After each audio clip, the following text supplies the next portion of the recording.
Good morning students. आज हम मिठाई वाला पाठ की दोहराई करेंगे, पुनः कथन करेंगे। इस पाठ को हम पहले पढ़ चुके हैं। आज इसके मुख्य बिंदुओं पर चर्चा करेंगे, विचार करेंगे, ताकि आप उसे वापस पुनः स्मरण कर पाएँ, याद रख पाएँ। जो मुख्य बातें हैं उन्हें याद रखने में सक्षम हों और इसकी जो मुख्य मूल भावना है या मूल संवेदना है उसे समझने का प्रयास करेंगे। सबसे पहले इस पाठ में मिठाई वाला इस पाठ का शीर्षक क्यों रखा गया? जो मिठाई वाला है उसका व्यक्तित्व कैसा था, ये हमने पढ़ा था कि जो मिठाई वाला है वो तरह तरह का रूप धारण करके बच्चों को तरह तरह की चीज़ें बेचता है। और मुख्य रूप से ये मिठाई वाला ही इस कहानी में खिलौने वाले का किरदार, मुरली वाले का और फिर अंत में मिठाई वाले का किरदार ये व्यक्ति निभाता है। और किस प्रकार इन तीनों किरदारों को निभाते हुए वो एक ही गान जो है वो शहर शहर भटकते हुए गाता है और सभी बच्चे जो हैं उसकी ये मधुर आवाज़ सुनकर वह चीज़ें लेने को दौड़े चले आते हैं। तो इस मुख्य रूप में ये कहानी शुरू हुई थी। ये जो मुख्य पात्र है वो 3 अलग अलग रूपों में प्रस्तुत होता है। पहला कौन सा था? कहानी में खिलौने वाला बनकर आता है, दूसरी बार वो मुरली वाला बनकर आता है और तीसरी बार वो मिठाई वाला।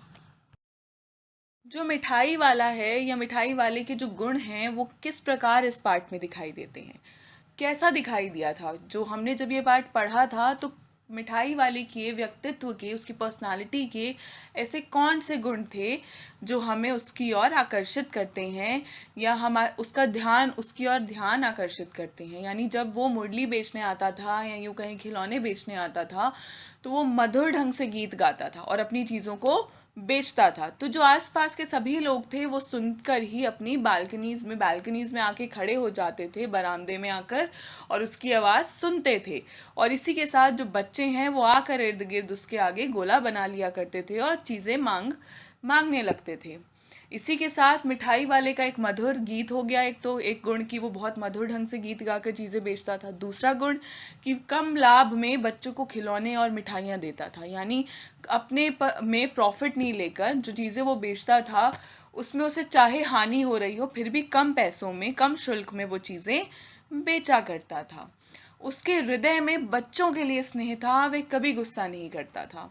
तो आपने इस कहानी में पढ़ा था कि किस प्रकार मिठाई वाला, क्योंकि वह अपने बच्चों को खो देता है, तो उसके पश्चात वो हर बच्चे में अपने बच्चे की छवि देखता है और वो कभी बच्चों को गुस्सा नहीं करता था।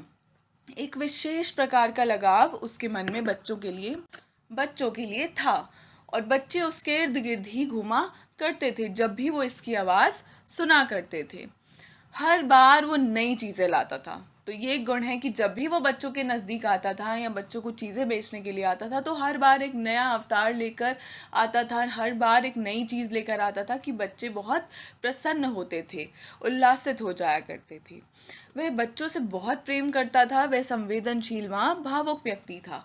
भावुक व्यक्ति और संवेदनशील हमें कैसे पता चला? कि जब वो इतना बड़ा कामकाज करता था उसके बाद भी अब केवल जब वो अपनी पत्नी और अपने बच्चों को खो देता है उसके पश्चात वो अपना सारा कामकाज छोड़कर वो बच्चों की खुशी के लिए दर दर भटकता है और कम प्रॉफिट में, कम लाभ में वो चीज़ों को बेचता है। और जब उससे रोहिणी पूछती है कहानी में कि किस प्रकार तुम वही हो ना जो पहले खिलौने लेकर और फिर मुरली बेचा करते थे, तो वो कहता है कि हाँ मैं वही हूँ, मैं बच्चों के लिए ये काम करता हूँ, मुझे हर बच्चे में अपनी बच्चों की छवि दिखाई देती है और मैं कम हानि या लाभ में नहीं बेचता हूँ, मैं पैसों का ख्याल रखे बिना ये चीज़ें बेचता हूँ क्योंकि मैं बच्चों की चेहरे पर खुशी देखना चाहता हूँ। मेरे पास किसी भी चीज़ की कमी नहीं है, मेरे पास हर वो वस्तु है, लेकिन मैं उन सबको छोड़ बच्चों के चेहरे की खुशी को देखना चाहता हूँ।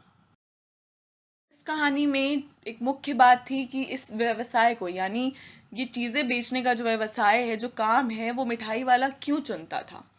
तो हम सब ने पढ़ा था कि क्या रीज़न था। क्योंकि उसकी पत्नी और बच्चे वो खो चुका था, वो बहुत बड़ा कामकाज का मालिक था, लेकिन फिर भी बच्चों की खुशी के लिए वो एक स्थान से दूसरे स्थान पर दर दर भटक कर कम लाभ में भी यह चीज़ें बेचा करता था और हंसी खुशी, ताकि बच्चे जो हैं वो जो हंस खेल रहे होते हैं उनमें उसको अपने बच्चों की छवि दिखाई देती थी, एक स्नेह भाव उसके भीतर था। मिठाई वाला कहानी के मुख्य पात्र कौन कौन से थे इस कहानी में? मिठाई वाला एक तो जो मिठाई बेचता है और अलग अलग तरह से अलग अलग चीज़ें बेचने के लिए शहर व गांव में घूमता है। इसी के साथ बच्चे जो थे, जो उसके आसपास आया करते थे और देखकर प्रसन्न हो जाया करते थे और उसके गान को सुना करते थे, वो जो गीत गाया करता था। और चुन्नू मुन्नू जो रोहिणी के बच्चे थे और विजय बाबू के बच्चे थे। जो रोहिणी है वो किस प्रकार वो सुनती है मिठाई वाले की आवाज़ और वो हमेशा स्मरण करने की कोशिश में लगी रहती है कि ये वही था जो खिलौने लेकर आया था और ये वही था जो किस प्रकार मुरली बेचता था। और फिर वो विजय बाबू से कहती है कि जाओ बच्चों को ये चीज़ें दिला दो और उस जो मिठाई वाला है या जो मुरली वाला है उसे घर में ले आओ।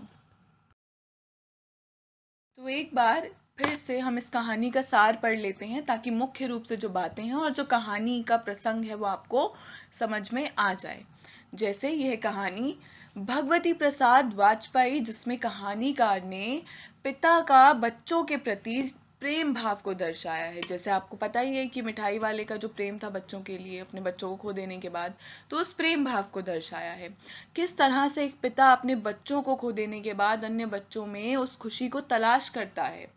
एक आदमी पहले एक खिलौने के वाले के रूप में आता है, वह मधुर स्वर में बच्चों को बहलाने वाला खिलौने वाला गाकर सुनाता है। उसके बाद वो एक गीत गाया करता था, कुछ पंक्तियां थी, वो इसी प्रकार बार बार इन मधुर स्वरों को दोहराया करता था और सभी लोग उल्लासित होकर और चौंक कर चकाचौंध होकर बिल्कुल अपने बरामदों में आ जाया करते थे, चाहे वो माताएं हों या बच्चे। सभी बच्चे उनके खिलौनों पर रीझ कर यानी मंत्रमुग्ध हो जाया करते। वो इतने सुंदर सुंदर खिलौने लाया करता था और अपनी तोतली आवाज़ में भाव पूछा करते थे। नन्हे नन्हे बच्चों से पैसे लेकर तथा उन्हें खिलौने दे वह फिर वहाँ से गीत गाता हुआ चल पड़ता था। राम विजय बहादुर के बच्चे चुन्नू मुन्नू भी एक दिन खिलौने लेकर आए। उनकी माँ रोहिणी इतने सुंदर और सस्ते खिलौने देखकर सोचने लगी कि वह इतने सस्ते खिलौने कैसे दे गया।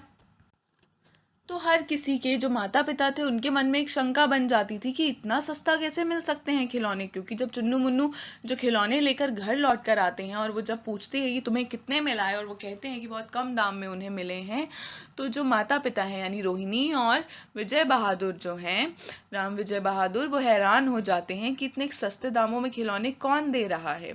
तो उन्हें घबराहट भी होने लगती है कि हो सकता है बच्चों के साथ कोई मजाक कर रहा हो या इस तरह की बात वो सोचने लगते हैं।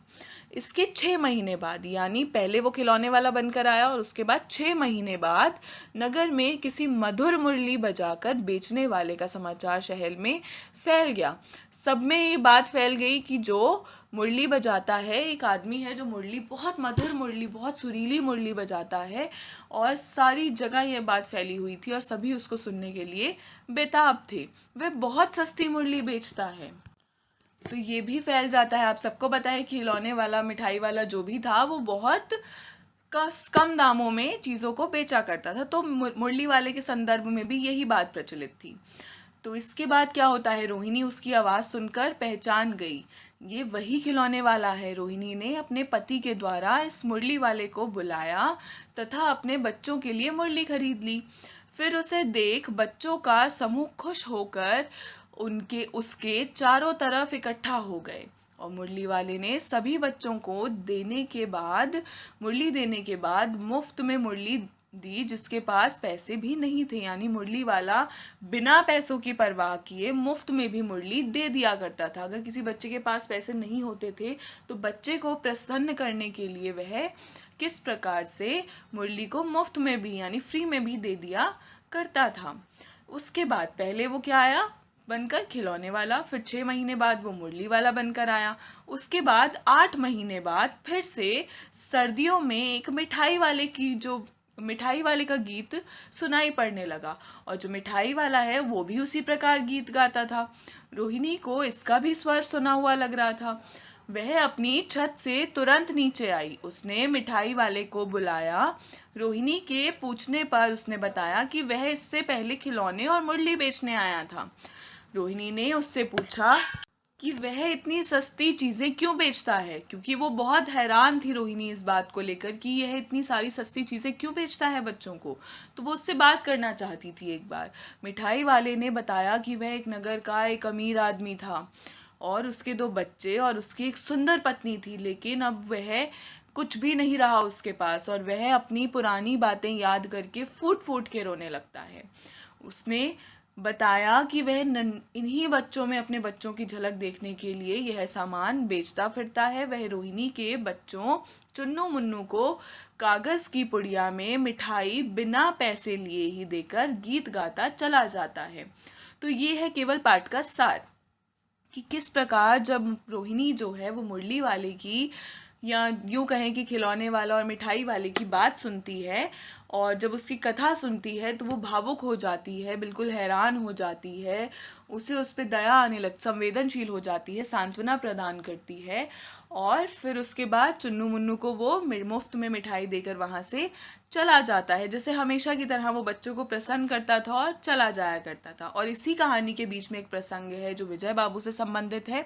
जब विजय बाबू उससे जाकर बोलते हैं कि तुम जो ये चीज़ बेच रहे हो वो बहुत महंगी है, इससे भी सस्ती दो, तो कैसे मुरली वाला जो होता है वो कहता है कि आपको मतलब जो ग्राहक होता है उसको तो हमेशा ऐसा ही लगता है कि दुकानदार या बेचने वाला जो है वो उसे महंगी ही चीज़ दे रहा है। तो इस प्रकार जो है इस विषय पर विजय बाबू और जो मुरली वाला होता है उन दोनों के बीच में एक बहस सी और एक बातचीत शुरू होती है, एक संवाद होता है। उसके बाद वो मुरली लेकर वहाँ से चला जाता है उन पैसों में। तो किस प्रकार की स्थिति, किस प्रकार का भाव एक पिता का अपने बच्चों के लिए स्नेह भाव और खुशी की तलाश में दर दर भटकना और बच्चों में खुशियाँ बांटना, इस स्नेह को दर्शाना और अलग अलग रूप धारण कर अलग अलग चीज़ें लाकर बच्चों में एक उल्लास पैदा करना और उनकी खुशी देखकर खुद प्रसन्न होने का भाव इस कहानी में देखने को मिलता है। इसी के साथ आपको पता चल गया कि इसके मुख्य पात्र कौन कौन से हैं। पहले तो इसकी कहानी के जो लेखक हैं वो हैं भगवती प्रसाद मिश्र वाजपेयी, और इसी के साथ इस कहानी के जो मुख्य पात्र रहे मिठाई वाला जो अलग अलग रूप धारण करता है, इसी के साथ रोहिणी, चुन्नू मुन्नू, विजय बाबू जो हैं वो विजय बहादुर, यही लोग जो हैं मिलजुल कर इस कहानी के केंद्र में रहते हैं और जो केंद्र है यानी जो मुख्य पात्र है वो मुख्य रूप से मिठाई वाला ही है। आशा है इस कहानी से जुड़ी हुई मुख्य बातें यानी जिस प्रकार मिठाई वाला कौन था, मिठाई वाले के गुण क्या थे, मिठाई वाला क्या क्या रूप धारण कर कर आता है, इस कहानी के मुख्य पात्र कौन से हैं, ये कहानी किसके इर्द गिर्द घूमती है, मिठाई वाला कितने समय के बाद आता है जब वो अलग अलग रूप धारण या अलग अलग चीज़ें बेचने के लिए आता है, वो किस मधुर गान को गाया करता था, और जो रोहिणी है उसके बच्चे कौन से थे, मिठाई वाले की कहानी कौन सी थी, ये सारी बातें आपको याद रहेंगी और इन सभी के इर्द गिर्द जो ये कहानी घूमती है आप इसे समझ पाए होंगे। धन्यवाद। अंत में आपको एक असाइनमेंट मिलेगा जो आपको कंप्लीट करना है और आशा है कि आप इस असाइनमेंट को पूर्ण रूप से स्वयं हल करेंगे और इसे समझने का प्रयास करेंगे और कहानी को याद रखेंगे।